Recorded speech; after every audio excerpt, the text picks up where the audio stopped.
been paid for by the New World Order. But also, the second one makes a good argument as well. I think John Cena is winning this men's elimination chamber match. I do think that John Cena makes the most sense to become the corporate champion. I think he gets like a lucky way of winning this. He eliminates no one until the end. And I think this is when The Rock can say, actually, he can be my guy. Where you see, actually, John Cena sides with the devil. It just fits the symmetry. And I mean, obviously, you look then, obviously, what happened after WrestleMania 7, you had a two-man power trip. It was Austin and Triple H. You have that with The Rock and John Cena.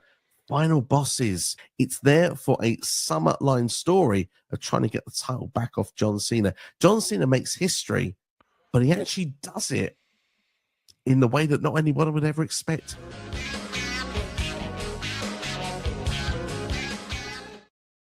They only went and bloody did it. John Cena turned heel at the Elimination Chamber. This is the Elimination Chamber 2025 Toronto review.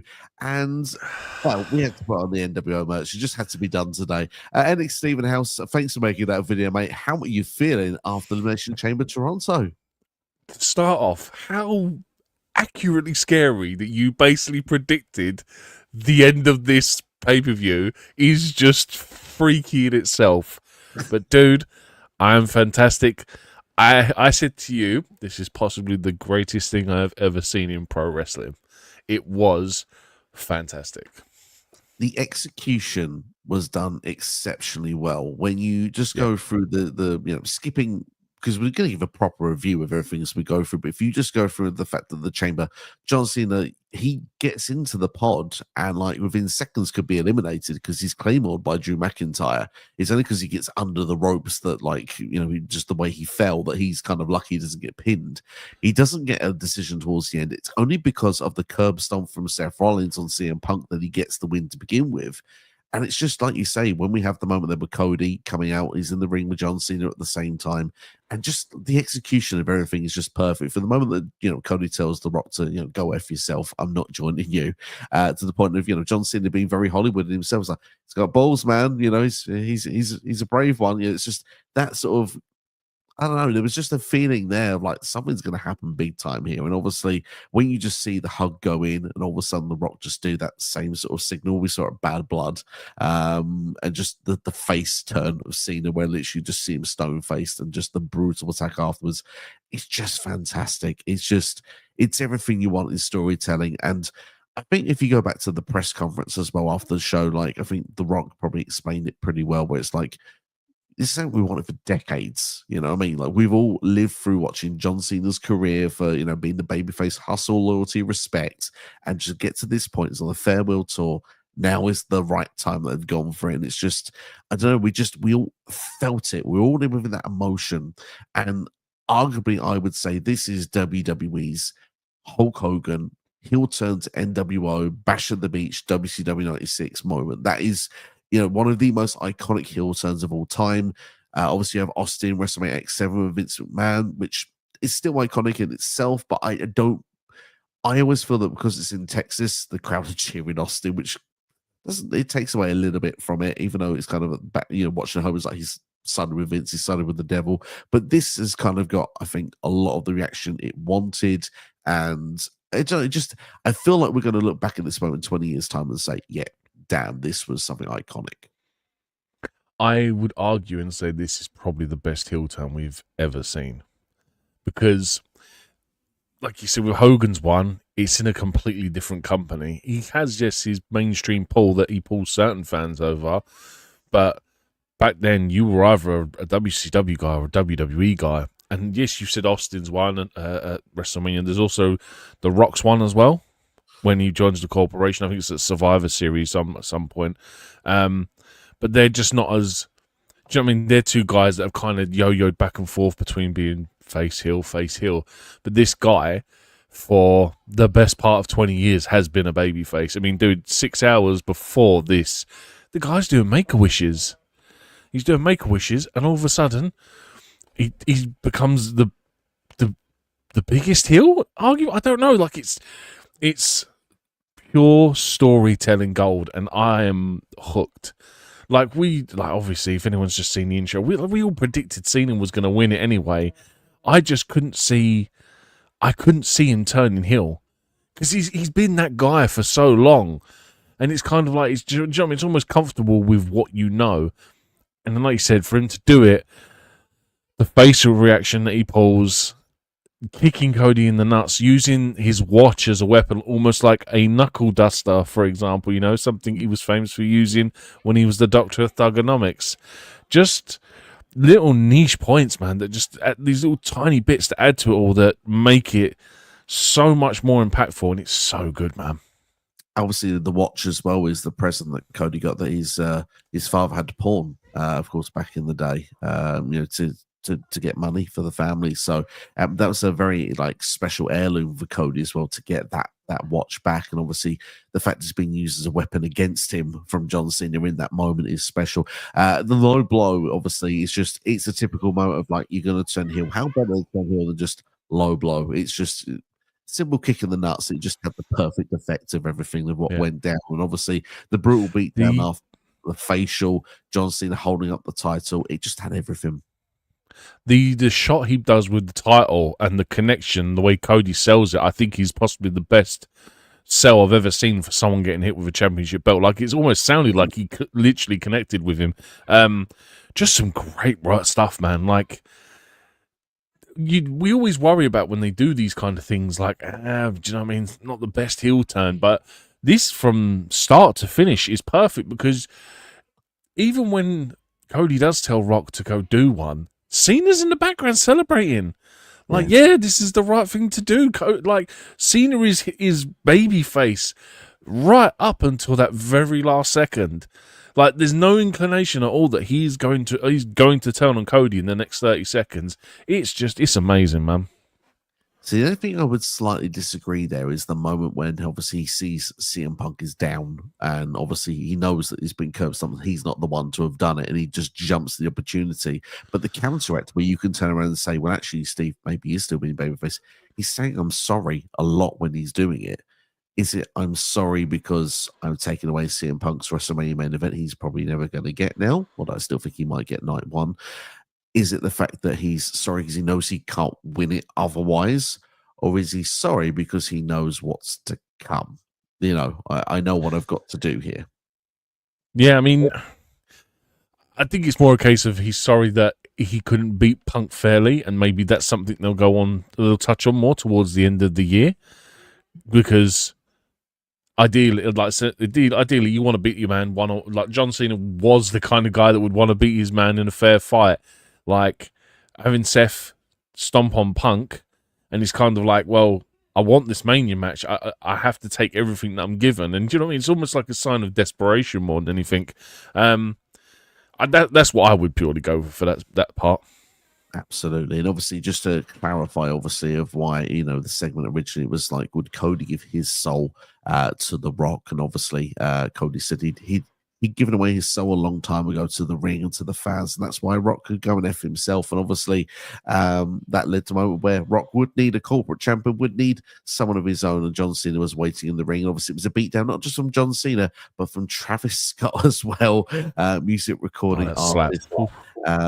Slap heard around the world there. Like you said before we went on air, there's a receipt coming his way at some point in the future. Could we see Travis Scott in a WWE ring at some point, potentially aligned alongside The Rock and John Cena, perhaps in a 6-man tag? Dude, I would. Dude, I'm gonna say no because the fact is I've never seen the guy wrestle. But dude, Logan Paul obviously famously changed my opinion on celebrity wrestlers. From what I hear, from what I've heard today, he's supposed to be doing some form of in-ring training, so maybe there is a tag team match in the future. I don't know. But I'd like to keep it just like this. I think this story is too big to have celebrities come in and do stints in this story. I think this is really special, and I wouldn't really want to taint the legacy by adding someone who isn't a pro wrestler, if you know what I mean. Totally understand that. And I mean, I do think a moment like that could happen just because of the fact that we've seen celebrities get involved, like you say. Perhaps it'd be for a special pay-per-view. It's not going to be like a WrestleMania or anything like that. But couple of questions I have because I want to get to our chat as well. But obviously, there are so many hot takes that have come away from this iconic segment that we've had this past Saturday, and obviously the throwback to Bad Blood, obviously with The Rock doing the signal of the throat. Obviously, he did the three fingers before. I don't know if it was meant like that. When you look back at it, obviously, if that was the signal that it was John Cena all along, how far back does the John Cena thing go? But obviously, this time when he did it, it was two fingers out. So that leads to a suggestion of like, okay, the first was him coming at Bad Blood. John Cena's the second one. Is there going to be a third member of this group at some point further down the line? I mean, I know I've seen a lot of people talk today like, oh, it should be Batista. And it's like, has anyone seen Batista recently? And the guy's lost all his body mass. He is no longer a pro wrestler. He's just a dude now. Don't get me wrong, I still want to fight the guy because I'm pretty sure he'd still kick my ass. But I sit there and think to myself, it's like, who else is there that they could even add? There's no one else that's kind of like in that crossover between pro wrestler Hollywood star apart from Batista. I mean, maybe Austin, but I get the impression Austin really doesn't want a lot to do with WWE in the last couple of years, so I'd very much doubt he'd be doing it. I mean, I like Rey Mysterio, like a heel Rey Mysterio in 2025, anyone? Do you know what I mean? That's maybe the only other thing that would possibly be as shocking as John Cena turning heel. I mean, it would be a massive shock, absolutely. My only worry would be the motive of that point, but obviously, exactly. It could be interesting. Obviously, Drew McIntyre, I think, is a name that probably scream at a lot of people's lips, just purely because you mentioned the name Batista. He was in one of Batista's movies just recently, so he has a bit of experience of doing a bit of a movie role. Maybe he wants a bit more of a bit bigger taste of that. Maybe he wants to do more acting in the future. He has signed, obviously, a new deal. Obviously, got a sword at the time, personally from The Rock when that came through. So that could be something that they could work with. I want to give a shout out to Jonesy. Jonesy Chats Wrestling. George is a viewer of the channel. Obviously, he's been on many videos in the past. He suggested main event Jey Uso, which I just think as a moment, as a heel turn, would be absolutely phenomenal because obviously the Yeet is the most over thing in wrestling right now. However, I do worry where it would go afterwards, although maybe Jay could make it work. Obviously, we'll have to worry about pleasing the crowd with the in-ring style after that, which I think is the disconnect a lot of the internet wrestling community currently has. I would like to throw the name Seth Rollins in there. I just feel, I know that a lot of people would say, look, come on, he was doing everything to stop the bloodline from having the gold last year, everything against anti-Roman Reigns. Maybe The Rock is anti-Roman Reigns and we just don't know it yet. Maybe Seth Rollins is someone that could be the corporate champion for the second time round. Maybe he's upset with Cody Rhodes, who helped Cody to do everything to tear down Roman's empire. Yet then within 6 months, Cody went crawling back and was teaming with him, just as upset as like Kevin Owens was with that scenario. Maybe Seth Rollins was just as upset. And obviously, Seth can't get there at the moment. He's just like John Cena. It's the maybe man. He's so distracted with everything around him, particularly this obsession with CM Punk, which costs him in this chamber and eventually gets him eliminated from the match. And obviously, is the reason John Cena wins it. There is an argument where you could turn around and say that maybe Seth needs that little bit of help, and maybe it could just finally get him away from having that ridiculous wardrobe that he has. He hasn't got to look like an oven mitt anymore. What would be your perfect ideal third man if I could ask you to pick your brain for that right now? Who's the man that didn't get to main event WrestleMania because of John Cena and The Rock? The man that is most desperate for a main event. How do you get a main event at WrestleMania? You become best friends with the boss. That man is CM Punk. I would put my money on Punk because the guy, what does that guy want? He doesn't even want a title. He just wants a main event. And like, if you're going to have Cody go up against John Cena, dude, why not have Punk in the other main event? And this lies into Roman Reigns and Seth Rollins as well. I love it. And do you know why I love it? Because CM Punk obviously has not always been the corporate guy for starters. He's always been anti the establishment. But secondly, just to be look at that sentence when he first arrived back. I'm here to make money. I'm not here to make friends. That's the What way. what pays the most money? The main event of WrestleMania. Absolutely. Who needs a favor from Paul Heyman after all, eh? Exactly. Good work. Let's go to the chat for a little while because our chat's with us and they've got a lot of questions and comments in. So let's go to them and we can start diving into the rest of the Elimination Chamber as well. We'll probably touch more on John Cena and potentially what the future holds for that as well, because I believe it's best for business and I want to give my reasons why before we do close off today's show at some point. Pierre says the Steves were just witnessing a wrestling moment and he was in the crowd, Pierre, in his home country of Canada, to witness it all. Pierre, I imagine Special. you had an amazing time. That's a special moment to be a part of, and please you're there to experience it live. Fernando says greatest Elimination Chamber of all time. It's certainly up there.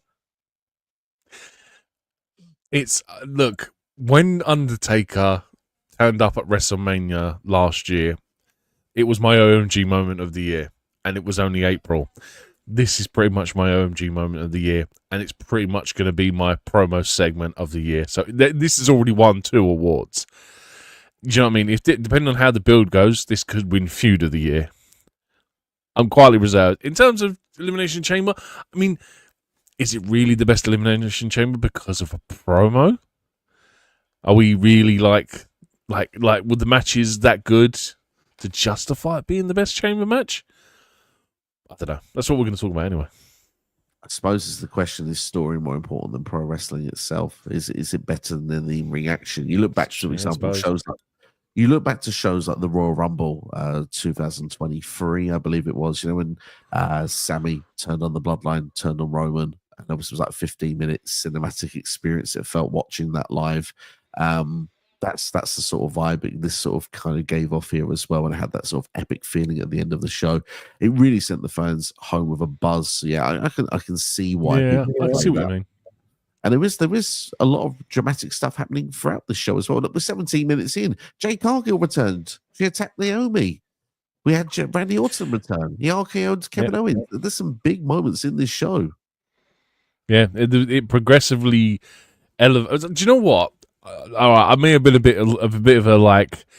I mean, a bit of a negative Nancy there, and by saying, "Is it really?" But if you look at the structure and the fact that we had one return followed by another return, and then that segment at the end, the elevation of the high moments that we got in this show just elevated the show in itself to a higher level. I suppose you're probably right. This could be actually the best chamber pay-per-view we've ever had.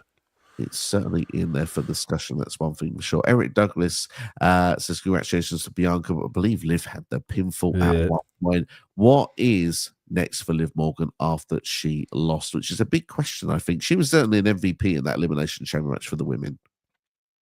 Deserved to win. We'll talk about when we talk about the match, but I have some issues with just the general finish of that chamber match.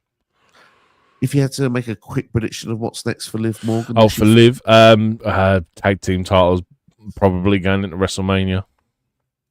I would probably agree. And if I had to predict an opponent right now, I would say Alexa Bliss and Nikki Cross of the Wyatt Six. That's not a bad shout. We'll see. We'll see if it happens or not. But if you had to make my prediction, Eric, that's what I'm going to make. And I would suggest, even though they're on different shows, Wyatt Six versus Judgment Day. Tag team titles ascend every show, the women's ones. They do. So they're safe to go wherever they want. It's whether it can get exactly the other members of the Wyatt Six involved with Finn, Dom, and Carlito. I had to think about that for a second there. Do they need another member? They probably do if they take on the Wyatt Six. Pierre says, I think we can all congratulate and say thank you to Triple H because he did believe me, something Vince McMahon would never do, turning John Cena heel. I have a quick question about this, though, because obviously, if you look probably the time we all wanted John Cena to turn heel, I think it was after WrestleMania 28, after losing to The Rock, ironically. And it didn't happen. You look back then to when you look now, is now a better time than it happened? Because if you look back in 2012, John Cena was like all WWE had. I mean, they had CM Punk as well, obviously, so I'm probably glossing a little bit, but John Cena was still the poster boy. They didn't have, I suppose, other people beneath like a John Cena. Now they have about 4 or 5 big baby faces. Cody's the face of the company, for example. It almost feels less of a risk, dare I say, to do it now. But I think the fact that obviously pro wrestling in itself is just a bigger spectacle now than it was in, would you say, after WrestleMania 26? So we've had like, what were we on? We're on WrestleMania 41 now, so it's been 15 years. And pro wrestling in itself has just elevated and raised its bar. And I mean, the fact that the product will get bigger and bigger and bigger as time goes on, it's probably better to have done it now just for the pure fact that there are a lot more casual fans than there are hardcore fans. And I think even casual fans know who John Cena is, and they know how much of a nice guy he is, and like how much he's done for the community. Like a lot of casual fans know what he's done in terms of outside of wrestling, how he's been a hero to kids all through the years. And it almost seems that we're at that point where those kids are no longer kids anymore, and they want to support the bad guy now. And who else to make the bad guy but their favorite wrestler of all time? It makes more sense to do it now, in my opinion. Yeah, I completely agree. And I'm going to take it now because I believe John Cena's heel turn is best for business. I have a few reasons why. For starters, this farewell tour should not just simply be a nostalgia act. This now gives this farewell tour purpose and meaning. You're going to remember this now as this was the big story of John Cena's final year.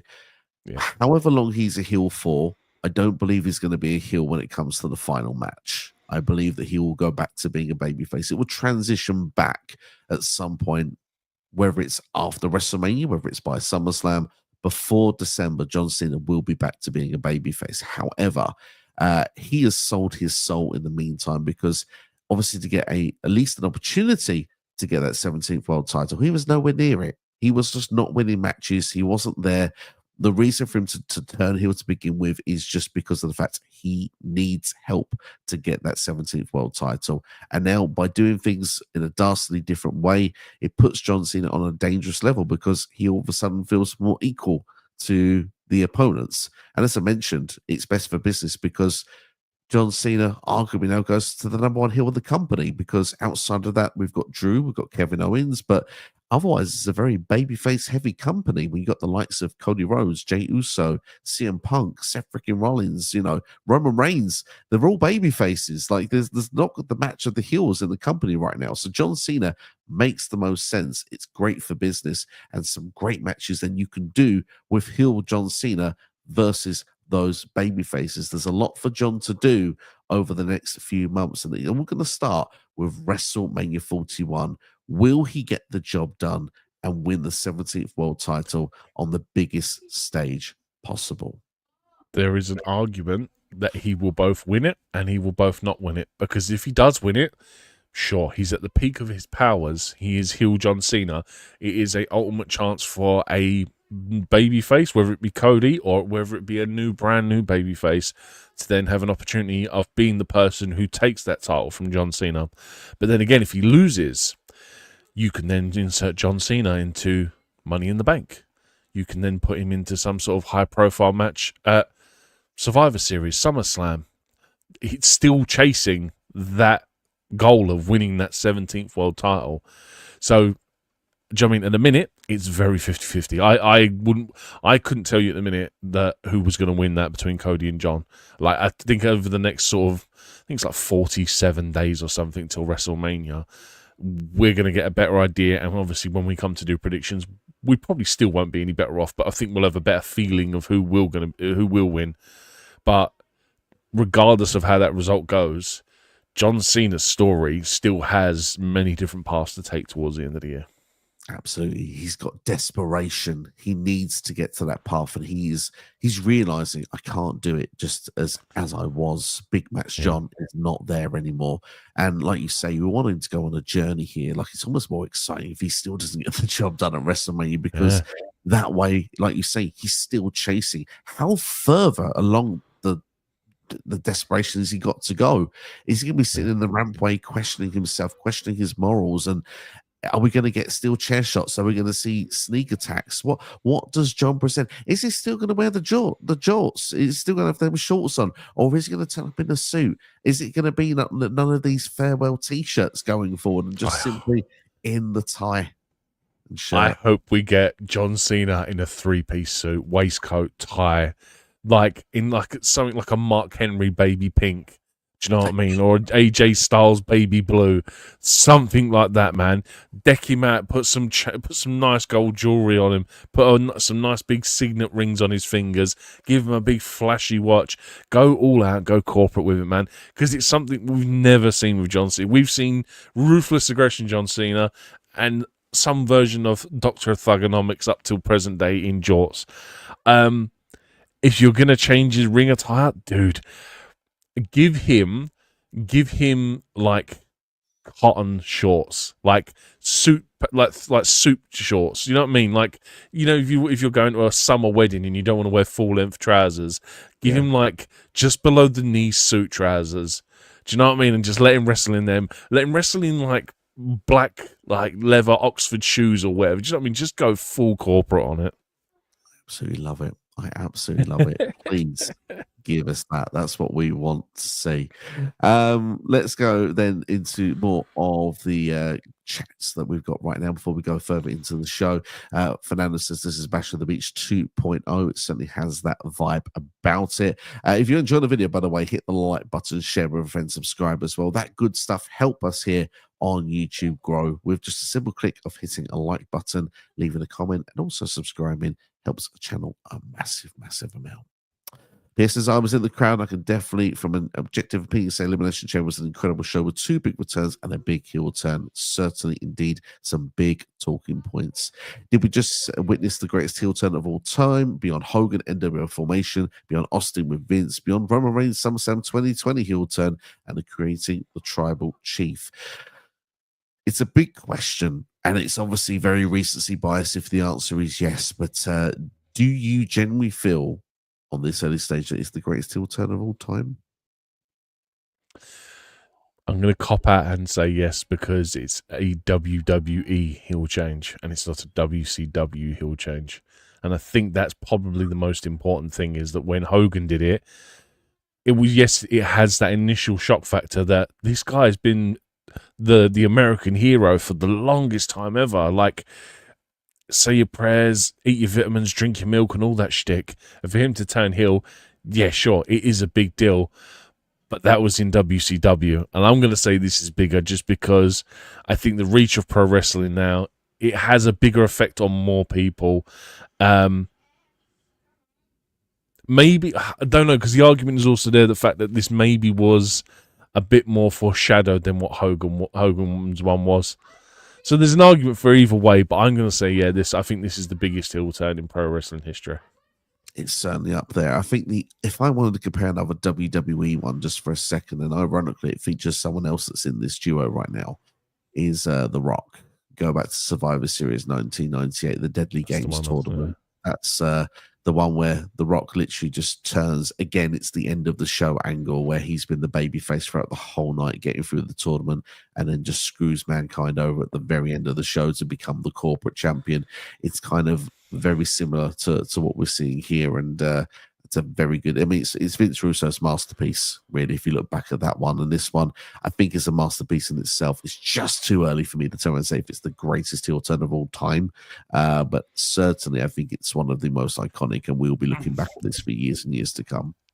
Yeah, I think the more precedent question is, will it ever be topped? So, That's like, Hogan's... Do you know what I mean? This John Cena one is up there. Like, as good as Austin's and Rock's ones were, I don't think Rock and Austin's heel turns were on any level compared to Hogan's and John Cena's. So this is definitely top 2. But the point is now, is there any booking they could ever do in the future where someone even goes above the levels of this heel turn? Absolutely, yeah. We'll have to wait and see how it'll go. Fernando actually says, actually a good point. He says The Rock was only a babyface for a few weeks before joining Vince McMahon, which is actually true. Back in '98, he was only away from the Nation of Domination for a couple of months, so that's a point very well made as well. Jay in-house says, can't believe we are in 2025 in a world where John Cena is as heel, Randy Orton's a face. Who would have thought it? Unbelievable. Would you want to see a face Randy Orton versus a heel John Cena? Yeah, why not? And hey, who says Randy Orton's a face? He tried to punch someone's head in the other night. That's not a real babyface thing to do. Kevin Owens is innocent. Just because Kevin Owens is right, that's pretty much why. Exactly. Yeah, giving a lot of praise to Triple H for the booking on the show here. Kicking it with Leo, who joined us for the predictions, is in with a review here. Thank you, Leo, for joining us. It says, it feels like Liv Morgan will forever be the bridesmaid, never the bride, with her never winning the Rumble or Chamber. Is she ever going to win it at this point? Feels like she's so close, yet so far.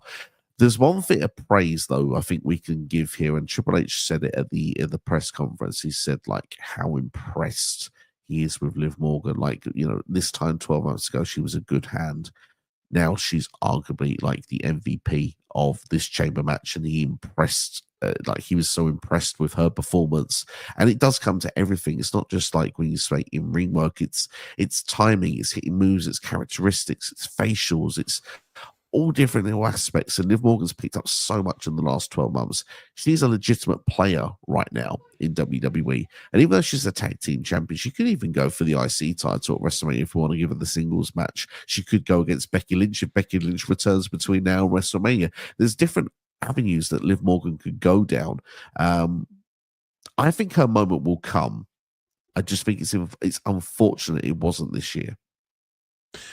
Dude, like, yeah, I mean, anyone who's watched this channel for the last couple of months, ever since Rumble, I've been saying that Liv deserves to be in a championship scene for Mania. It's like she's been the most dominant, well, not dominant, but she's been the most consistent female on the brand all year for the last 365 days.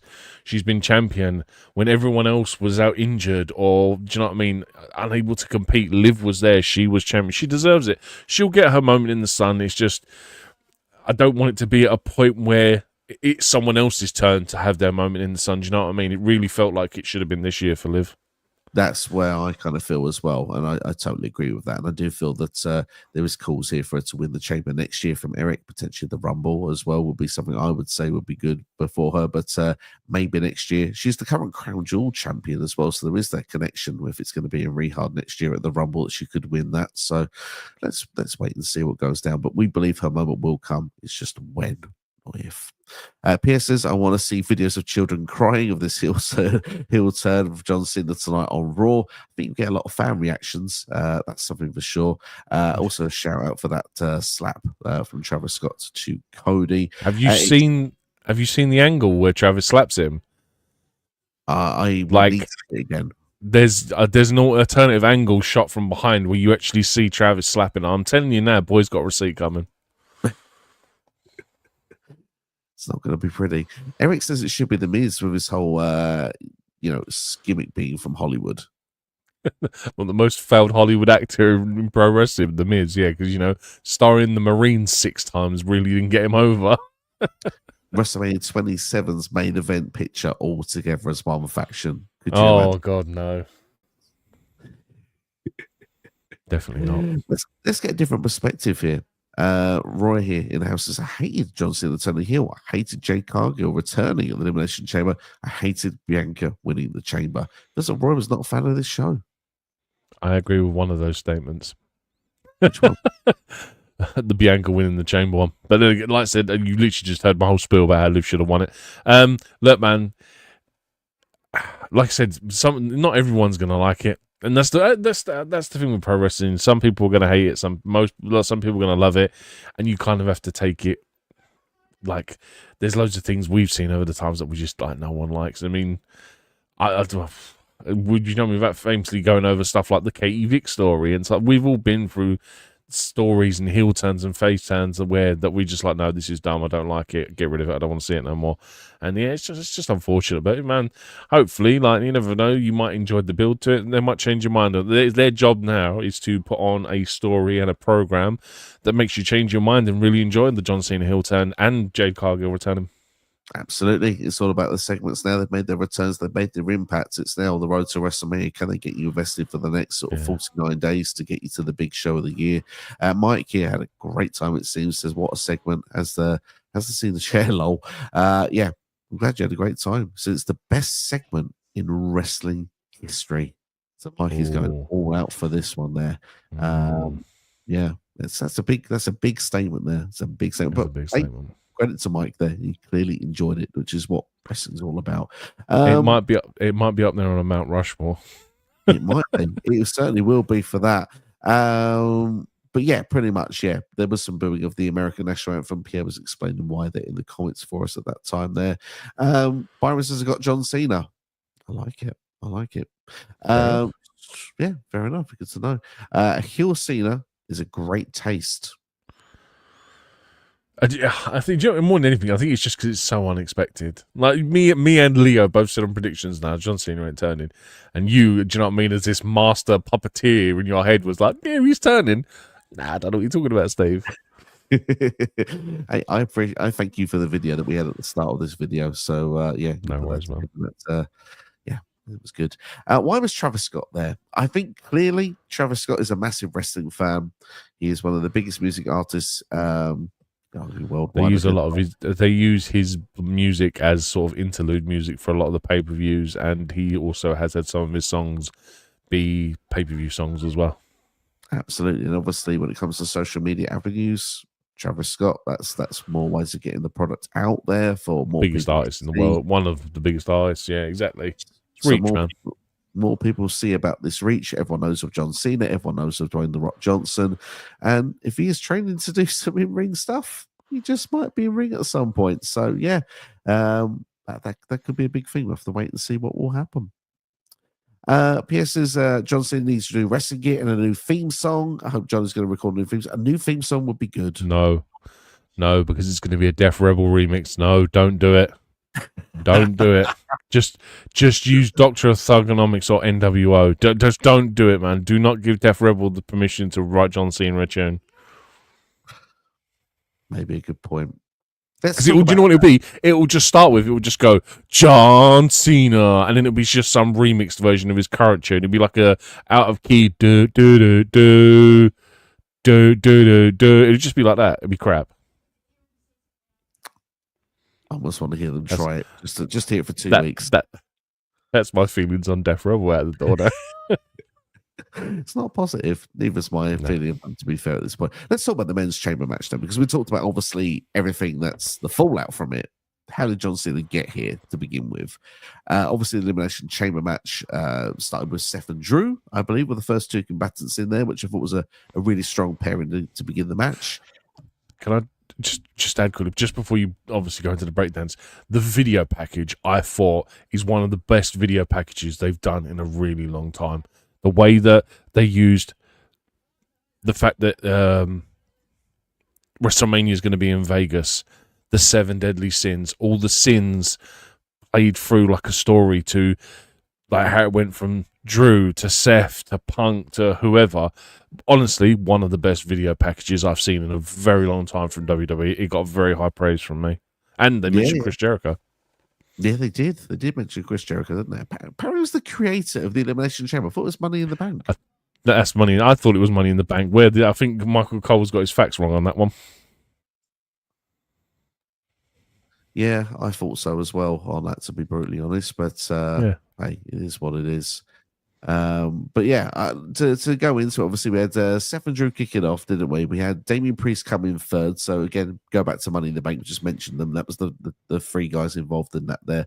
Logan Paul was fourth in the ring. But interestingly enough, Damian Priest got the roll up on Drew McIntyre. Obviously, this came after John Cena coming to the ring, hit the Claymore. The focus was all on Cena, and he got rolled up, didn't he, for his troubles? So Drew was eliminated from that point. He took that out on Damian Priest by hitting the Claymore on Priest. That led then to Priest being eliminated with a frog smash off the top of the pod from Logan Paul. Could we be seeing Drew McIntyre versus Damian Priest at WrestleMania? It seems like that's a likely direction now. It seems to be the way they're going. I'm just going to need a bit more in terms of storytelling from them, because just having a match that is the problem for me. They're doing so well at building other stories that the story is just going to be equally as important for the lower card matches on this show. Absolutely. And the thing is, I liked their interaction on SmackDown last week. I like the fact that Damian had made mention about WrestleMania Money in the Bank. Obviously, Scotland Clash of the Castle as well.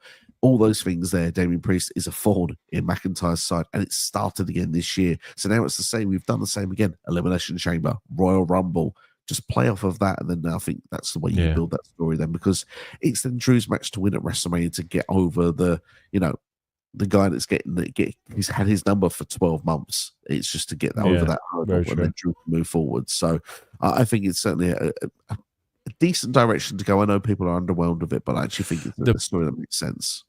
The problem is they're two top card talent, and it's kind of like whoever loses at Mania is going to take a setback in being back in that title scene again. Priest is okay with that, I think, for this moment, because I think he's kind of fading away anyway. I think Priest needs something. I think Priest needs a heel turn in 2025. I just feel that now he's on his own. He's better as a heel. Judgment Day's on a different show. He could be a heel on SmackDown. It just would be better, I think, for him. Especially as people seem to be loving Jacob Fatu at the minute. I think he's going to turn face at some point in the near future, because the dude's too over. Yeah, definitely. Like it's a shame, because it's like the crowd want him to be face, but WWE is still trying to book him as this heel at the minute. Just wait till the solo match. It's coming. It's coming at Mania. Anyway. Solo. I hate you, Solo. It's going to be so good. CM Punk was the last one in the pod, obviously, at that point. And this is Logan Paul was the next one eliminated, who got a GTS for his troubles. So it's that's a receipt after the Royal Rumble, which is kind of fun to see. And then it left us then with the final three, which, of course, was Punk, Rollins, and Cena. Of course, Rollins took a GTS and an attitude adjustment for his troubles. But what was kind of fun, and this is where I was kind of like, yes, they're doing this right again, if we're going back to the predictions video, is that even though the attitude adjustment was hit by Cena, Punk still was the guy that got the pinfall. I just thought it was a great little beat that he did there, because it's like Cena still hasn't beaten anyone, even though he did the damage. I just thought it was really, really well done. And obviously, it leads us to the final part of the match, obviously, CM Punk and John Cena. Ironically, there was a hug with CM Punk and John Cena in this chamber as well, which was a babyface moment. Was that foreshadowing for what was coming later in the night? Yeah, possibly. Like, you sit there and think back now into all these little bits, and like, it possibly could have been. It certainly felt that way. And obviously, I mean, CM Punk was kicking out of everything. It felt like he was going to get there, but unfortunately... Almost ridiculous. It was almost ridiculous, to be fair. But and I will be honest, I started to believe that Punk might win that chamber match. And yeah, so did I. Even though I made a prediction of Cena to win, my heart wanted CM Punk to win that match. I'm not going to lie. I wanted Punk to win it. But obviously, it just felt like it was the right move. Obviously, when he just was hanging out of the ring for just that split second, Rollins hadn't left the chamber. The curb stomp done there. He just left CM Punk as a sitting duck there for John Cena. John Cena puts on then the STF and obviously the STFU, sorry, and gets the submission victory, although technically Punk passes out. I thought it was an ingenious way to finish the match. I thought it was very clever, very good way to protect Punk as well, so he didn't have to tap out. Dude, was just generally good, just pure chaos. Like once all the competitors got in, it just goes like honestly, like the initial. It's like when Punk comes in, the face off between who was it? Between Cena and Punk. Cena, was it Cena? Yeah, Cena's just eating it up. Like his face when they're going face to face for the first time in like years. Cena is absolutely loving it, and I was like, I'm all in this. I'm invested now. Like, I want to see these two go at it one by one, and then obviously when it gets down to the final three, and you see Punk and Cena turn on Seth because they want to get rid of him, and they do a heart attack, and do you know what I mean? Just go proper old school on him. Yeah, they do all the old school stuff, and then obviously we get a pedigree, and we get a buckle bomb, and we get Punk countering the handshake into a GTS for a 2, and then Seth stomps Punk, and then they're like, it's just, it was a really well constructed match. I think it got a tad bit ridiculous with the amount of near falls at the end. Like, I think there was about 5 or 6 in the last 7 minutes, and I thought it was getting on the touch close to being really silly, but I just thought it was a very well done chamber match. It kind of was a bit of a chamber match of two halves. Like, to start off, it's a bit, it's okay. I'm waiting for that moment, and obviously when Punk finally gets in, it's when it kind of all starts going. But just Punk being screwed again at the WrestleMania main event, I just think is fantastic. And my brain instantly went to Punk and Seth will main event next year, but I wouldn't be surprised if they do it for night 1 this year. I think it's going to be night 1 this year. I think Roman's going to make a return. I think it's the triple threat match, and I think it's going to be Paul Heyman's favour that CM Punk gets that main event, because that's why it's been in the back pocket. Punk didn't need to win the Rumble. He didn't need to win the Chamber. He's got Paul Heyman's favour, and that's what it is. Yeah. No, I can see it happening as well for next year. Sorry, for this year. But yeah, it'll be fun, man. And it's not ultimately the main event that I probably would have wanted. Do you know what I mean? If you're going back to a year ago, what I actually would have wanted was a very different thing. But do you know what I mean? I'll take it because the story with Punk and Seth alone is already super hot, and it's kind of like, what do you do with Roman? They've already planted the seed, and it all makes sense by the time we get to WrestleMania. And it will still be pretty good, man. So it's the best of not a worst case situation, but it's just the best they can do with these guys.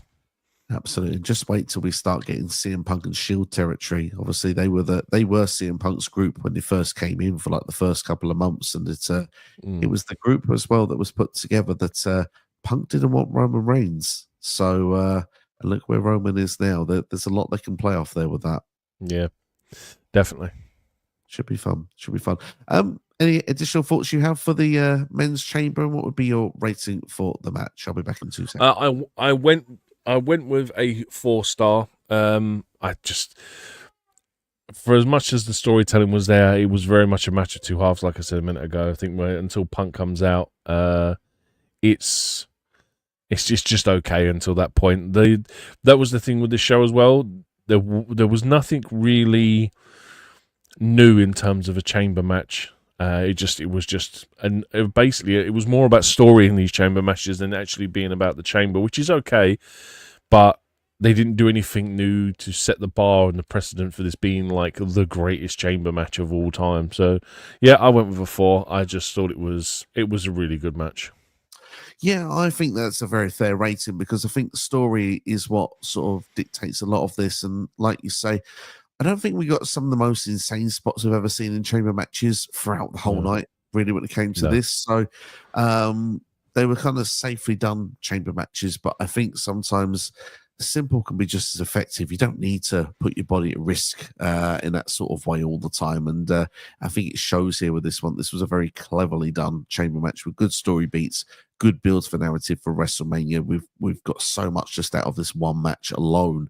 And yeah, I think the 4-star rating, I think, is very fair for this chamber match. Yeah. Yep, definitely.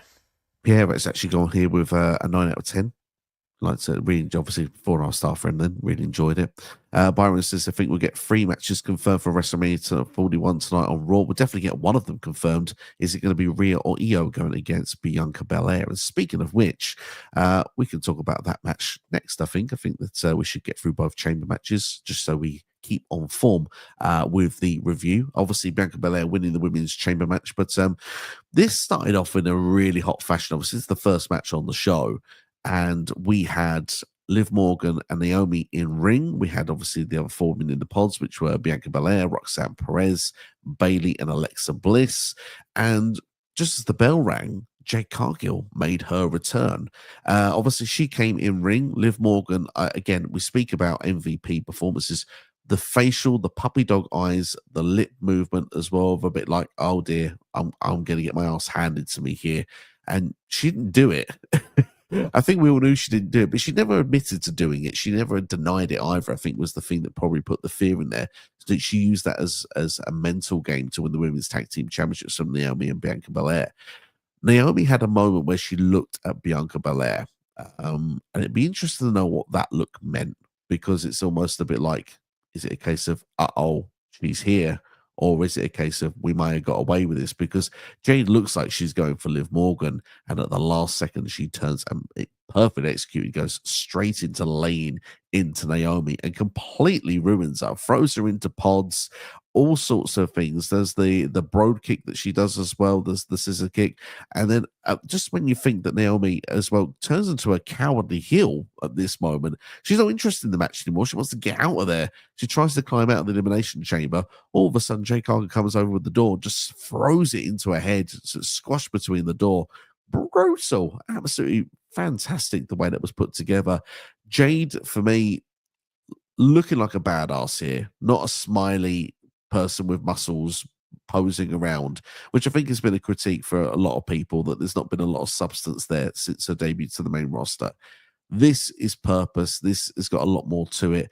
And it's a match for WrestleMania, I guess, built off instantly to do Jade versus Naomi. If Naomi's good to go by that point, you assume she would be, as Bianca Belair is not free. However, I still think Bianca Belair is the one that made the call for this to happen in the first place. This is why I'm not happy with the result of this chamber match. Like, just to touch on the whole Jade Cargill thing, I thought it was great. The fact that she came out in ring attire, I honestly thought she was going to throw Naomi out and take her place in the chamber. And I'd be like, oh, that's something fresh, that's something new. But then Jade just walks out, and I'm like, why did you come out in ring attire then? That was kind of a stupid thing to do. You could have just come out in sweats, or do you know what I mean, something really fashionable or whatever. Do you know what I mean? But why ring attire? Because it just gave false hope. Because then they could have played off the story inside the chamber between Jade and Bianca. So again, that might. I could just be like really negative about it, and they could, like, alternatively before Mania work that story beat out. But that was kind of why I was a bit downplayed on the result, because I was like, you're going to have Bianca going against Rhea, but her friends Naomi and Jade are fighting each other, which means it's a distraction for Bianca, and it's kind of like you only have like less than 50 days to build Bianca versus Rhea, or Bianca versus Io, or Bianca versus Io and Rhea, and to have her be sidetracked with this whole Jade Cargill Naomi story, I'm not feeling it. But don't get me wrong, I could be wrong, and in 50 days it could turn out to be a really good story. But I said this a couple of weeks ago. I've said this actually, I think I was on predictions, because we did predictions before Raw, before they lost the tag team titles, and I was like, there's too short of a time to do a build for Bianca versus Rhea. Like 50 odd days is not long enough if you want to build a really good story. Like, these guys have got history from NXT, from coming up together at the same time, like being champions at the same time. And it's gonna be like a half-built story for me, which was kind of why I was really underwhelmed with it. But yeah, like I said, could be wrong. Story between now and Mania could be really good, but I wasn't happy with the result of this chamber match. No, and I think the one thing I will say, and this is now me probably nitpicking, because I am a storyteller. I prefer storytelling over in-ring action. Yeah. I'm happy to see something that develops a story more than seeing a 5-star classic. I think that's just because of being an old school wrestling fan. Obviously, wrestlers now, you get 5-star matches every week, almost in whatever company you watch. You can find at least one probably somewhere. Yeah. Where before you didn't. There were more Channel Will Ospreay's on. Yeah, exactly. And it's like there were more scarce back in the old days. You know what I mean? It was a story narrative that made you hooked, that kept you coming back. And obviously, the storyline here was really exciting way to kick off the show. I thought Bianca selling it in the pod as well, because she's protected in this, and that's the thing. We'll never know what Jade was going to do. Would she have gone for Bianca as well because of the fact that Bianca was in a pod? She couldn't get out. So at this moment, she was forced to just sit there and watch everything going on and seeing her partner be destroyed, or a former partner destroy her current partner, and now going to be former partners again. But it's a very weird scenario. But one thing for me that I felt that took away from me from this match, because cleverly Bianca was next in the match, but I knew as soon as commentary said the words, she's got no chance of winning this. How is she even going to focus? It's like, she's winning this match. From that moment, I was like, I know she's winning. And that's what irritated me, because she doesn't wrestle like someone who is distracted by what she's just seen. She wrestles like she's determined to win the Elimination Chamber, and the storytelling on that part for me was just not believable. Like, how am I supposed to expect that she's just seen her friends have a fight with each other, and then she goes, oh no, my head's nice and clear, I'm going to beat these 5 women, I'm going to win this Elimination Chamber match. And like I said, the finish and everything else, and the way that it wasn't even like she was like, what's the word? Distracted at any point.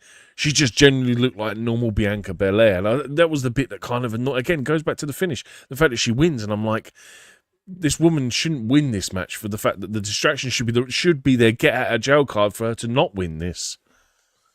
Yeah, I get you. I totally get you. I mean, there was a nice little part at the start when she came out, because it looked like she was going to try and run and get out the chamber, but she was locked in there. And obviously, Liv was starting to attack her. So I think she kind of got to the point where I have to get my head in the game. Yeah. But I agree. From that moment onwards, there was no looking back. She forgot everything. But I think that's part of what will lead into this story as well, because I know we keep skipping to who the winner is and stuff, but I think we're trying to get those points out. We can discuss the beats as we go along. But like Bianca's motive of why I think I still believe she is the person that's told Naomi to do this, or plays a part in getting Naomi to do this, is because I think she was sick of being the tag team wrestler. She wanted to go back being the single star to challenge for these titles at WrestleMania. So Naomi's taken the fall for this point, so that it's Jade and Naomi at WrestleMania. She's almost letting her friend Naomi be the fool person, which Naomi being a fool here, by the way, by accepting that. And then I think it gets revealed after WrestleMania that it's actually Bianca who has done this. Is Bianca champion again by this point? Because if so, you're starting to build to Bianca versus Jade for a title rather than actually not. Or is it a case that Bianca loses her undefeated streak at WrestleMania because A, it could be Rhea Ripley, or B, it could be because of Jade Cargill? I think they need to turn her heel before WrestleMania, because what's the draw of babyface Rhea versus babyface Bianca? There's no draw there. It's just a case of, it's kind of just more of a case of like, we're going to do this, we're going to have this wrestling match, we have this history. I want a bit more intrigue, and I think if you turn Bianca heel before WrestleMania and then she wins that title, I think it just makes it like, it's the same as John Cena. It's something we've been crying out for years, for Bianca to play the heel role. The sooner the better for me. I mean, to be fair, like, I want to see Bianca turn heel as well. And just to say, by the way, to pull up Mike's comment here, Bianca, she is awesome, by the way. And it is well, it's been too long of her out of the title picture. It's good to see her back in it. I think the only thing that Steve and myself have said previously with this is Belair versus Ripley is so big of a match that it deserves to be even higher built than what it currently is. It's a match that feels like this is going to be an awesome match between two of the most dominant people, two people who have been on similar pathways, but they could build it in a stronger fashion for a longer term and make it feel like they're two unstoppable women. Belair's been in a tag team for the last 12 months. I think that's the disconnect, but still, she's out of that tag team now and she's away from it. She's going to focus on herself. She said so afterwards in the press conference, but she wasn't in the press room. She was in with Joe Tessitore and Big E and Pete Rosenberg. And she said, I'm going to focus on the title. I will talk to the women and try and get through to them and see what's going on, but I'm going to focus on me. I'm going to focus on winning a title here. So she's back in the singles division. She's back doing what she does best. And these two, Belair and Ripley, were, two women that were on the deluxe edition of the WWE video game last year. Obviously, they're going to they're going to release the new games this year, but they can play on that as well. There is a lot of stuff they can work with. They're just not going to have so long to do it, but hopefully it's going to be big impact. But one thing's for sure with this match compared to perhaps some of the other matches, they may have bigger builds, but Belair versus Rhea Ripley has the potential in ring to be the best match of the whole WrestleMania card so far. Yeah, it's very true. It's a fair point. You're right. It could be. Yeah, it could be one. It could be the match of the weekend. Yeah, certainly has that vibe to it. Anyway, we should review the match a bit more, shouldn't we? Because we've talked about the start, we've talked about the winner. Let's get how we get, which is, sometimes you it's like think of it like a sandwich. We're now going to give you the toppings in the middle of the sandwich now. So we're going to give you all the juicy details. Exactly, the filler is coming in. So yeah, obviously, Belair was in third, Roxanne Perez coming fourth.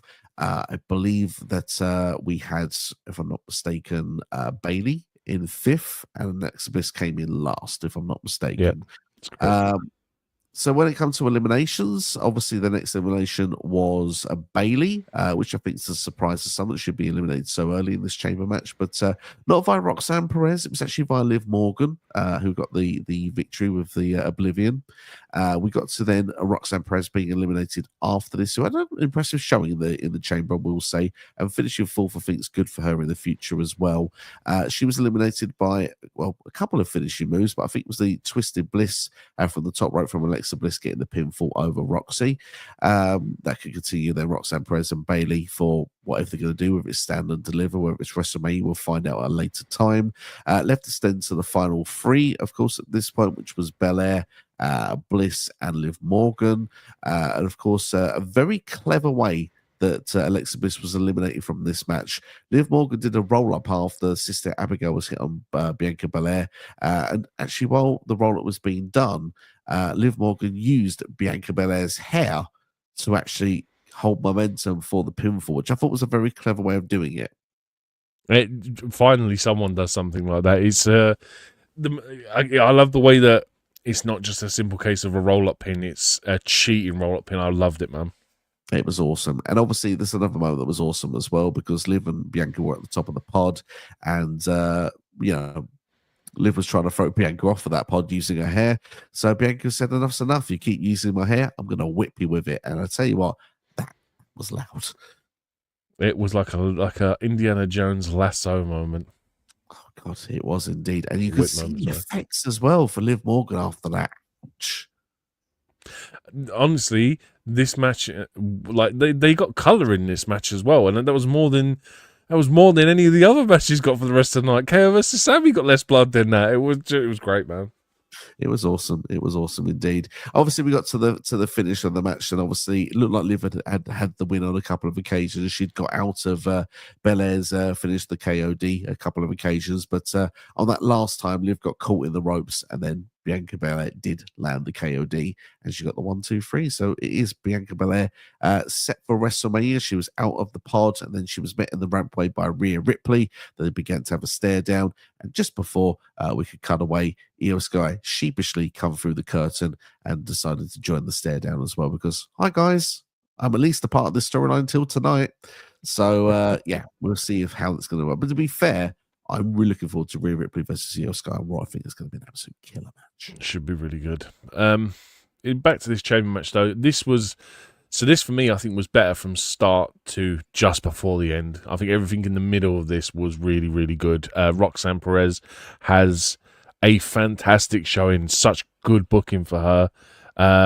She goes on a great run. She gets loads of offense in. The only thing is she takes a rough reversal to the face. I think Liv hits. What happens? I think someone ends up landing on her head after Liv does an oblivion on Bayley or whatever, and it hits her straight in the face. And I was like, oh, bit rough, but you know what I mean? Accidents happen. I wouldn't say that was a botch. I'd just say it was just a bit rough. But the way she gets eliminated, I thought was fantastic, because you have the pop rocks, which is reversed into a code breaker, which is then followed by a twisted bliss. And I was like, it's a good way to book someone strong, in terms of losing a match. I thought it was a great way to protect her. We've already talked about the Bliss roll up after the Sister Abigail again, very clever booking. I just think that everything was really well booked right up to the finish, because the fact that we then go on to get that great spot where Liv's got Belair's hair and she's pushing her backwards and forwards into the chamber wall, back and forward. But then it gets a bit silly at the end, because it's like Bianca hits a 450, Liv counters, then all of a sudden she gets back. She counters, and then all of a sudden she gets her into a KOD, which is then reversed into a code breaker, and then an Oblivion is then reversed into a KOD, and it was like, I just felt it was very indie wrestling finish for me, and I'm not a big fan of an indie wrestling finish in WWE. It just doesn't work for me, and I think that's kind of what sort of beats me up about it. I think if I'd have had a bit more of a convincing win from Bianca, I probably wouldn't have been so harsh on this, but just like I said, the ending for me just really tainted what was genuinely a fantastic match 90% of the way. Yeah, I can understand your point of view with that one. I must admit, I didn't dislike the finish. I was hoping for a different result. That's just purely from biased reasons. I wanted Liv Morgan to win, but at the same time, I can't say that I'm against seeing Bianca Belair versus Rhea Ripley as a match. I think it's going to be a great spectacle. So we'll have to wait and see how it's going to play out all in all. But I do agree that this chamber match for me, I'm going to go with another 4-star. But I do think if I had to say this one slightly edges it for me of the two chamber matches on the night. I went for a 3 3/4. Like I said, the end. To be fair, you're right. It probably does deserve a 4. I've just gone with a 3 3/4. I think the ending tainted it for me, and it kind of just knocked it down a peg for me. That's totally fair. Totally fair indeed. Let's get a couple of comments up then from everyone in the meantime, and we'll actually do our final 2 matches. Then we can focus on just your comments after that point. PS saying, when I saw Jade Cargill attacking Naomi in the beginning of the match, no DQ in the match. Remember, I was thinking that's original. The attack of Jade Cargill on Naomi. This was the match at the moment that the crowd reacted the most at the moment of the match. Kind of agree. We kind of heard that back home as well. I think the only thing that probably would have matched that, I think, was probably the hair whipping moment. We heard a big reaction from that as well. I don't know. I felt the crowd, because I think the crowd were off from the bat were really good throughout this whole first match, and you can really tell by the second match that they've kind of a bit blown out by their reactions. I thought they were solid throughout the whole first match, but I know what you mean. Obviously, if you're in the arena, you can probably tell a bit more, because us at home, we might be listening to piped in audio. We don't know, but the impression I got was that it was pretty good the whole way through that match. Absolutely. Eric thought there was a moment that Liv had pinned Bianca's braid. I mean, that's I suppose a way to look at it if you want to, but I think it has to be the shoulders. The braid doesn't count, I'm afraid. Mike is up for any of the matches here with Belair versus Rhea versus Io, or all 3. It does sound like it would be good. It'll be a great performance on WrestleMania. We have Pierre saying Bianca Belair versus Rhea Ripley at WrestleMania 41 could be the greatest women's wrestling match ever, beyond Sasha Banks versus Bayley at TakeOver Brooklyn 1 in 2015. There's potential to be a fantastic match. I think there's no argument there. Eric says we still don't know who's face or who's heel. I'm not sure if that's to do with Bianca versus Rhea or if it's to do with Jade versus Naomi. I think Jade is the face. I think Naomi's the heel. Right now, I think that Bianca and Rhea are both the baby faces, but something can change between now and WrestleMania. I have to wait and see. Yeah, I mean, unless they go for a double change with Jade, like Jade is the heel for attacking Naomi, but then when the truth is revealed, Jade goes back to being the face, and then Bianca or Naomi is the heel. Do you know what I mean? Yeah, there's ways to go about it, I guess. Pierre gives this match a 7 out of 10. It was pretty cool, I must say. The moment of the match was the Jade attacking the crowd, was attacking Naomi. The crowd were chanting, "Holy S word!" They chanted, "You deserve it." It was the na na na na hey hey hey goodbye. I was like, that's great. They really got into it. They turned on Naomi quick. Yeah, definitely. They did not hold back on that one whatsoever. Eric wants to see Liv have a move to SmackDown and then win Queen of the Ring and then beat Charlotte Flair at SummerSlam. Yeah, Charlotte Flair's got to win at WrestleMania first. That's true. Mike says, have we just solved it? Jay mistakenly attacked Naomi, ends up being Bianca as the heel. Have to wait and see. We'll see. Could be there. Two pillars of WWE. Bianca and Rhea suggesting Pierre there. This match is going to determine who's the face of the women's division. You could argue that could be the case. It certainly makes a lot of sense there on that one. So yeah, I'll argue with that. I think they're both on the same level. I don't think you could genuinely separate them two. Like with the 4 horsewomen, Charlotte was always like the standout of the 4. Like Becky was so far behind until she had her breakout moment. Sasha was maybe second in terms of. I don't know. I think if you had a pecking order, you would say Charlotte, Sasha, Bayley, Bianca in the time period of the 4 horsewomen. A bit different now, but I think with Bianca and Rhea, they're both on the same playing field for me, same level. Certainly felt that indeed. We'll move on in the meantime, and we're going to talk about Canada's own Trish Stratus, and it should be over very quickly. Yeah, this will not take long. Tiffany Stratton defeated Nia Jax and Candice LaRae. Obviously, the heels getting the beat down on Trish in the match. I thought Trish would be the one to get a hot tag in, to be fair. Instead, it was Tiffany. I don't really have a lot of notes on this match, if I'm brutally honest. But obviously, as expected, Tiffany Stratton and Trish do pick up the victory, wearing the Canada, I believe the maple leaf colours they were wearing on the show, and Tiffany winning with the prettiest moonsault ever. Also pinning Nia Jax. What was an interesting way to go. I thought they would have one more match. Perhaps they still will on the road to WrestleMania. And yeah, that is what signifies the end of this. I mean, the only note I have of anything that went on with the ring is that Candice LeRae attempts the dumbest breakup of a pinfall when she tries to do that springboard moonsault when she's standing in between the ropes and the 2 contestants, and she could have easily just stuck her foot to the right to break it, but decides to bounce off the middle rope and do a moonsault, which she misses. So I thought, dumbest wrestling thing ever. Dude, this match, for me, let me rephrase that. Tiffany Stratton gets a 2.5 star for me because she carried this entire match. The quality difference between Trish, Nia, and unfortunately, Candice to Tiffany Stratton at the minute is second to none. Tiffany is levels above all 3 of these women. She is just honestly just different level, and she carried this whole match for me. And again, it suffers from second match syndrome where you have a hot first match, second match is going to suffer with crowd reactions. I don't even think Trish even got a decent reaction off of this. It was very strange, and I'd like this. Tiffany Stratton gets a 2.5 stars from me from this. I can understand. I would agree. Tiffany, I think, is on a different level. Obviously, Trish has been wrestling for 25 years. So, I mean, like, of course, she's towards the latter end of her career. So that gets a pass for me. But, when you look at this, this is a feel-good tag team match. That's pretty much what this is. It's a perfect second on the match card. Babyfaces win. What did I say in predictions? I told you KO was going to win because that's why Trish is on this card. Trish is on this card for that home crown win. This is Alba Fire and Isla Dawn in Glasgow all over again. These two, she was put on this match, so the crowd are really happy just so Sami could lose. Absolutely, that's pretty much the gist there, and it actually kind of worked as well. I mean, for me, there's not too much more to say on this one. I think if I had to give a star rating, I'll go with like a 2.25 star rating. For me, it was feel good, but it was just fine. There's nothing more to it for me. TV quality match more than anything. Yeah, I think that's where I would go for that. Do we think Nia and Candice will enter into the women's tag team title scene potentially after this?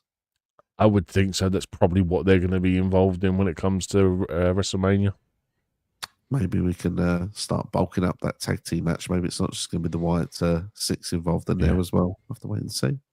Yep. I have some more comments that come in. I love the fact everyone's really highly going in with the comments there. So it's a 4 out of 10 match for Mike. That one, not too.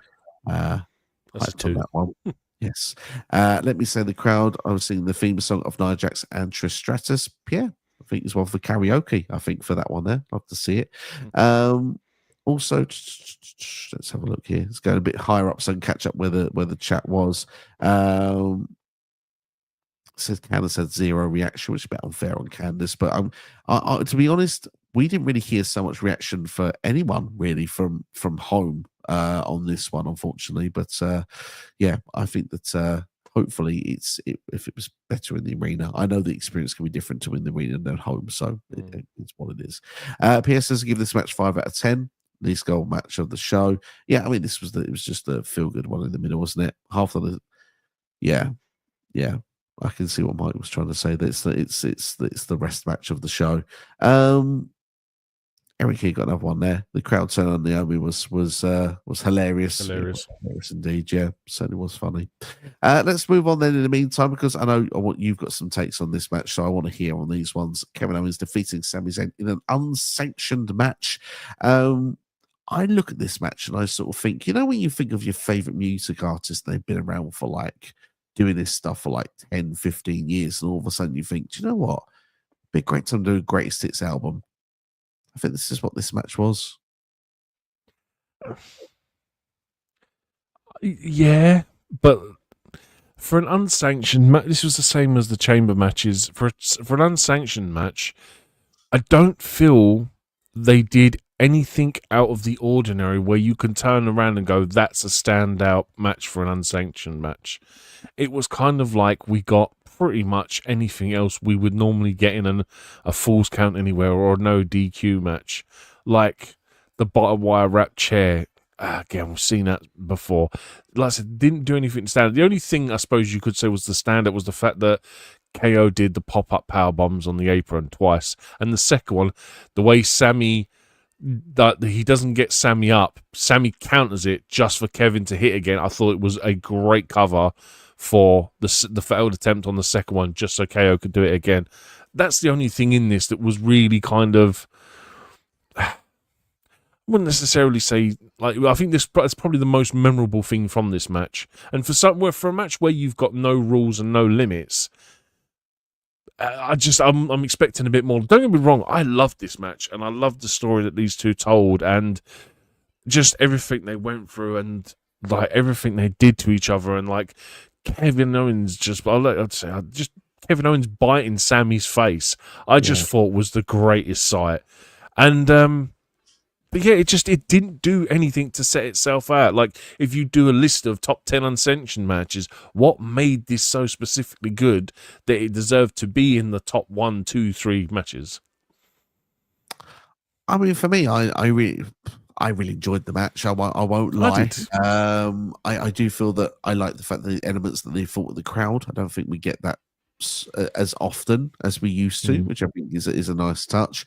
I love the fact of the Blue Thunderbomb attempts of where Kevin Owens was being thrown through tables. I thought that was quite fun and unique spots as well. I love the fact they continue to use lots of different weapons. There was a minor nitpick, I will say. Kevin Owens at the start of the show found a couple of wrenches. He didn't use those in the match when he was entering the building, when he was wearing his Bret Hart gear. But apart from that, I liked the story because there was so many kickouts as well. Both men at some points looked like they were brutalizing each other. I mean, obviously with Sami Zayn in particular, obviously you could see he was really selling the injuries of the pile driver and the fact that he shouldn't have been cleared to be in this match to begin with. I thought it was really well done, and I actually thought it played really well into the finish as well. Like I said, the pop-up power bombs, the stunners. I loved the Blue Thunder Bomb on the Michinoku driver on the barbed wire. Chair, bridge between the other two chairs. Yeah, it's good. That was my favourite spot, or probably of the match up until the finish. Like you say, to bring back, it's 10 years since we've seen NXT take over Unstoppable, and obviously that's the power bomb on the apron spots as well for Sami, and just that second one, like you say, his body just looks lifeless afterwards, and he sold that so well, and just get the 1, 2, 3 count, and I just to be fair. Go on, you go first. Just for a couple of other spots, the half Nelson exploder through the chair that's sitting up, and he absolutely destroys the chair. I think was fantastic spot. Charles Robinson getting the absolute life taken out of him when he failed to count to 3 for KO. He comes running down to the ring, counts to 2, and KO just picks him up, boom, clotheslines him. The Fisherman Buster through the table. It was a really good match. It just didn't do nothing to set itself out from every other really good match. That's my problem with it. But go on, Karen. Like it's a nitpick, though. I feel like you telling me deep down you did love this match still. I mean, obviously, Sami needed being blood. Double tables. It needed blood. That's what I think. I think if you'd have had Sami get busted open, I think it would have probably made it like, because it's not very often we get blood, and if you want something to make it a bit more memorable, dude, there was a barbed wire chair, for God's sake, and the only blood we see all night is in the women's match because Bianca's whipped Liv with her hair. I think that the one moment I really felt there should have been blood was KO when his cheekbone got stuck to the barbed wire chair. How he wasn't bleeding after that, I would agree. There should have been blood at that moment, certainly. I guess there was no blood because they wanted to save it for Cody at the end of the night. That's my take on that. If I had to, I suppose. And then it becomes more impactful because it's Cody, it's the WrestleMania main event, and all the rest of it. But here's where I think that this actually is, because I predicted Sami would win this match because I thought Randy Orton would make the save at the end. They reversed it. They did the moment where Kevin Owens won the match and he still wasn't satisfied, so he was going to do further damage to Sami Zayn, and that's when Randy Orton made a comeback. He hit an RKO on Kevin Owens, and then he grabbed the chair himself, and instead of using the chair, he went to go for an old favorite. He went for the punt. And of course, of all moments of the whole night for anyone to be saved, forget Sami and KO during that unsanctioned match, you saw about 15,000 producers jump in that ring to make sure that KO did not take that. Guards a lot. It was superb how they saved that. Clearly, Randy versus KO is being done for WrestleMania, but here is the pitch. What about Sami Zayn? And I have an idea for you, NXT, that I want to throw forward that links in with some of your fantasy booking, because you have said previously on this channel, next year's WrestleMania 42 is the time we have Sami Zayn versus Kevin Owens for a world title in potentially a main event of WrestleMania, but certainly for a world title. Here's my pitch for you. It's actually one match that doesn't need to main event at WrestleMania because they've already main evented one, so that's their get out of jail for next year. Very true. Sami Zayn doesn't make WrestleMania this year. I said that. This brutality takes him out completely, to the point that when he comes back, it is literally to the point of him saying, my WrestleMania moment was taken away from me. And he has said all year, I am someone that's destined for this world title scene. I'm good enough. Sami Zayn's going to go into the Jey Uso role of this time 12 months ago. And when it comes to Riyadh in Saudi Arabia, Sami Zayn is going to be seen as a bit of a hometown person. He is going to win the Royal Rumble. KO will beat your world heavyweight champion by that point, which means KO probably needs to be drafted to Raw. Thank you, PW Insider, confirming there will be a WWE draft after WrestleMania. Sami versus KO for the world heavyweight title, WrestleMania 42. I think you're getting your wish. I think I am as well. I said in the predictions that I said the same thing. I said whoever loses this is missing Mania. One of them has to be written off. And the fact that you're going to book Randy coming back, Sami has to lose this match. Perfectly exactly what happened. Like, dude, I got this down to the T, you got the main event down to the T. We're halfway off of booking a perfect wrestling show, apparently. Yeah, like I said, it made the most sense, and KO still technically isn't a bad guy because he's just a guy that's been wronged. KO's still a face. But yeah, it was always going to be Randy, and like I said, they're just a way that, like, the Saudi Arabia show is almost like Leo said it, and I didn't think about it until he said it. It was like, oh my god, yeah, it's in Saudi. Sami automatically is number one favorite to win that Royal Rumble next year, and like you said, putting Sami in the Jey Uso spot he's actually more. I think he's more deserving than most people on the roster to be in that spot where he's in a position to win a world title at WrestleMania. He is the Daniel Bryan. He is the Kofi Kingston. That's what Sami will be next year. It will be Sami Zayn. It will be Sami Mania next year. I think you're right. I think New Orleans, I think it's going to be the spot for it. And of course, it's famous for having a underdog champion holding up a world title at that show. So I think that certainly could be history repeating itself. If you have to give a star rating for Sami Zayn and Kevin Owens, what would you give? I gave this a 4. I think this was a really good match. Just to add on one other factor, that the fact that Randy nearly points at the WrestleMania sign afterwards as well, I thought was great. Because he goes to tease it and he goes, nah, not my thing. Not my thing. I agree with you. It's another 4-star rated match for me, which means I've got 3 4-star rated matches. So I have to actually find my match of the night when we actually go through the last little bit of details that we usually do. Pierre says this match was 10 out of 10, incredible banger. So Pierre loved this one. Hang on, let's come past that one for this moment. Byron is in 2K25 mode. I will bring them up actually. He says, I can confirm that 3 shows on the same day Universe mode. Tournaments are now available for Universe mode, and tournaments can have up to 16 people. Fantastic. Money in the Bank confirmed for my GM mode. I'm actually happy about that mode. But yeah, that's good stuff. Good news then for 2K25. But going back into it, a lot of people were talking about Charles Robinson taking the ref bump. Hang on. It's very WrestleMania 24, by the way, with Edge and Undertaker sort of way that he did it. Didn't really see KO's bleeding, Mike, there. I would need to go back and rewatch it. I didn't see KO bleeding, if I'm honest, when it comes to it. But he says, I think it was a small cut and it dried up. I mean, it's not the kind of red you want to see for this kind of match. I can see it.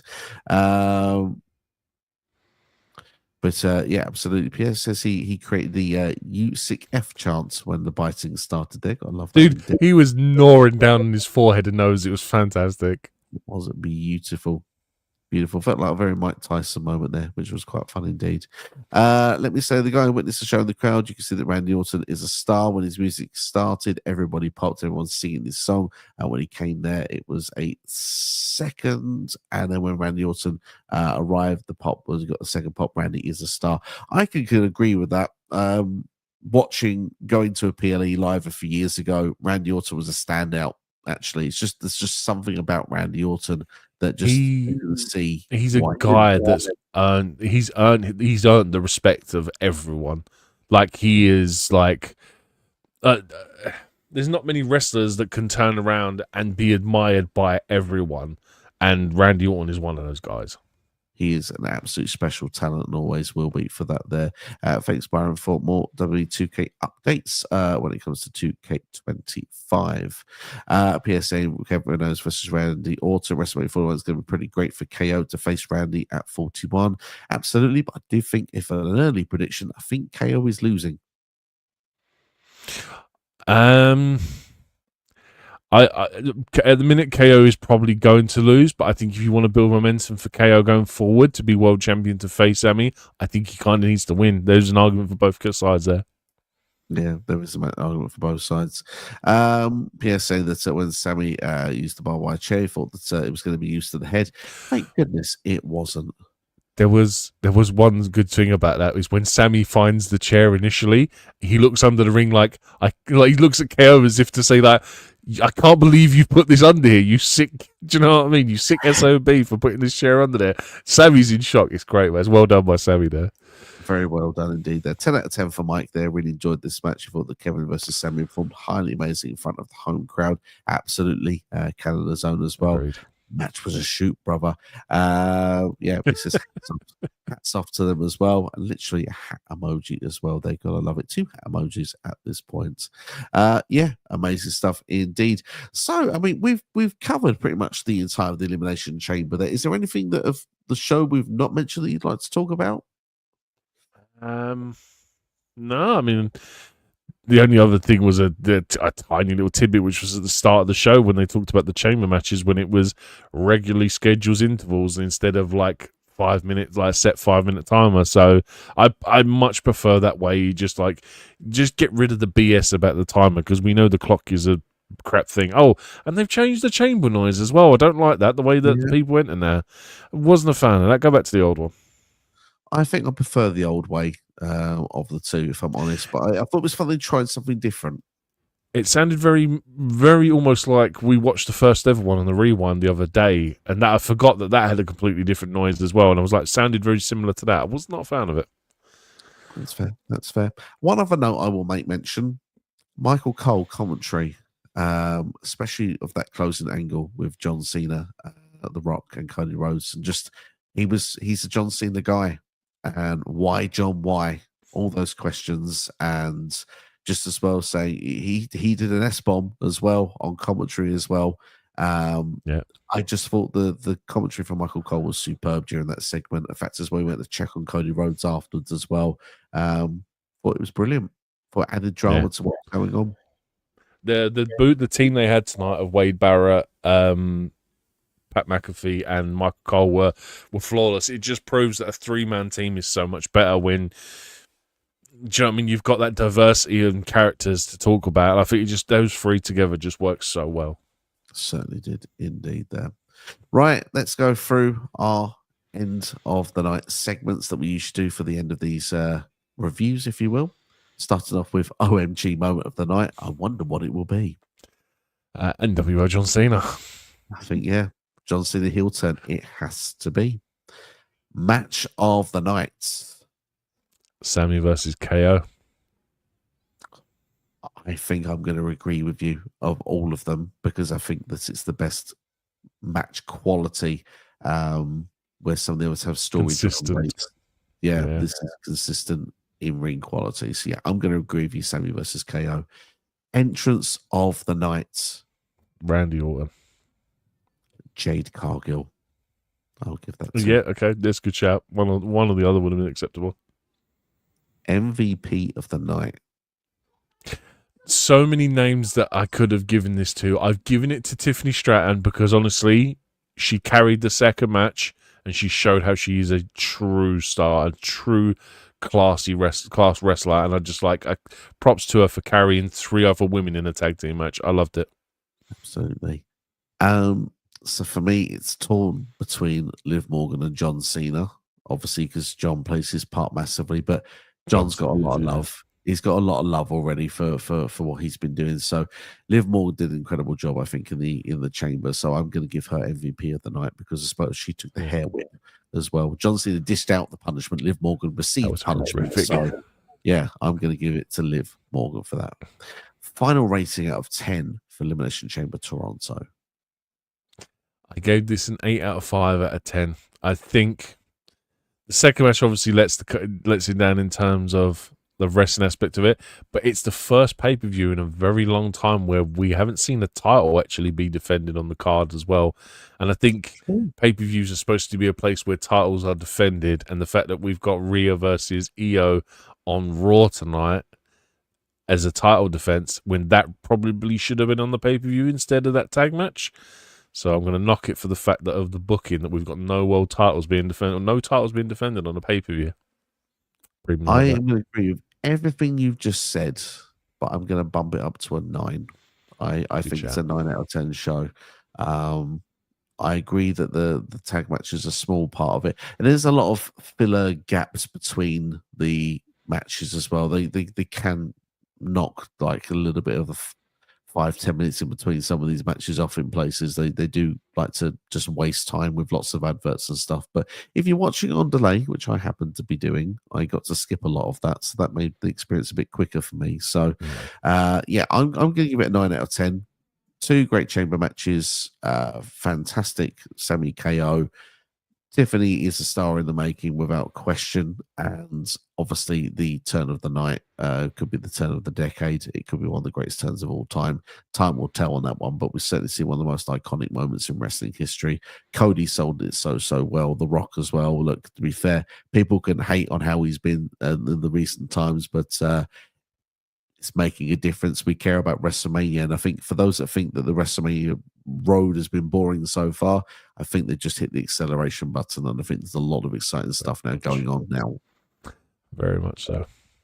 So there we go. There we go indeed. Let's go to our final few comments.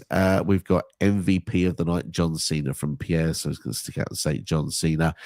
Two-Sweet Carmen House from OTM on the Mark Wrestling Podcast. Check out their full review on Thursday on the channel. Of course, they'll be doing AEW Revolution predictions as well. And you can find AEW Revolution predictions on this channel as well later this week. Well, dang, it looks like I'm late to the party. Saturday was epic, lads. Hope you two are doing well. We are indeed. We hope you are as well. It says 9.5 out of 10 for me. God, I love that indeed. Pierce's match of the night was Sami Zayn versus Kevin Owens. Pierre sharing his feelings of the worst match of the night. It's a bit harsh, Pierre, to actually have to point out the worst match of the night, but yeah, we'll agree with you. It's the tag match. And it says, and Mike says, I haven't marked out this hard ever. 11 out of 10 for me. Got to see the I respect it. We respect it. Respect it. Mike, wrestling is to be enjoyed. If you've enjoyed that to that level, I'm happy. Getting a pop out of me or a reaction out of me, that's the best thing I love in wrestling. And honestly, when they did it, I was laughing. I was crying with laughter. It was that good. And just what it's about, man. I respect the 11 out of 10. I can see why. Absolutely. I can see why as well. Absolutely. I tell you what, if you actually go on, I have a TikTok page. I don't post that much, but I do post some stuff. Go on my TikTok. It's at NXSteve. There is my reaction from about 5 minutes after, and you will see me literally crying with laughter just talking about how good that finish was. Absolutely. We need to get that. Do you know what? Can you get the link of that TikTok in the comments for us? I can probably send you it, yeah. Because if you can put it as a post as a comment on the YouTube bit, then people that are watching this can go directly there afterwards. Yeah, you carry on talking for a minute, and I'll try and sort it out. I'll carry on talking. PS's overall rating 10 out of 10, not just because of the crowd, but it was pretty cool when I got to see the show on TV. It's a bloody good pay-per-view, so I don't think you'll feel bad about saying 10 out of 10. Mike says, I'm about to start rewatching some of the pay-per-view before Raw starts just to see how it looked from all the angles. Absolutely got to love that indeed, Mike. Hope you enjoy the rewatch when you do get there. But before you all leave us here today, first off, wait for the link from NXT. We'll be dropping in the comment of this video very, very shortly. And of course, hit the like button if you can. It helps this video so much more than you can ever realize. Just that simple like just helps the algorithm on YouTube say, do you know what? People should watch this review. If you are new, subscribe. Fantastic. If you are new, subscribe here as well. And also, once this video is finished, leave a comment. Let us know what you're looking forward to on the road to WrestleMania, maybe a match you expect to see at WrestleMania. And of course, that's where we turn our attention to at this point. We are going to be all about WrestleMania 41. There'll be match card predicted. There's going to be WrestleMania rewinds as well. There's going to be a minimum of 2 WrestleMania rewinds because the show's in April and we're at the start of March. So expect 2 WrestleMania rewinds between now and then. We will be doing some top 10 lists, some Mount Rushmores, everything WrestleMania is going to kick in. And as John Cena is going for that 17th world title, NXT, you've asked for us to do this series. I think we're going to get it started. We will do watch-alongs for every time John Cena won a world title. So there's plenty of reasons to be involved on this channel. And do you know what? F it. Let's bring back worst match ever as well. There's a few stinkers at WrestleMania, so we can get some of those as well. We need to do that David Arquette one. Yeah. Well, we can do some great matches as well. Let's bring back the watch along series we did last year as well, where we had some great WrestleMania matches. So we got plenty we're going to be doing between now and the next 7 weeks. So stick around on this channel, subscribe, join us for the ride. Mike says he's got your NXT. He's going to check it out. Gotta love it indeed. Thank you all for watching. Byron's got one more take for us now. It says confirm their power cards for crossback and pre-leads in my GM. Gotta love it. Fantastic stuff indeed. Thank you all for watching. Look after yourselves and each other. And we'll see you for the next one. Next video of this channel. Hey Steve. Go fuck yourself. San Diego. Gotta love Anchorman.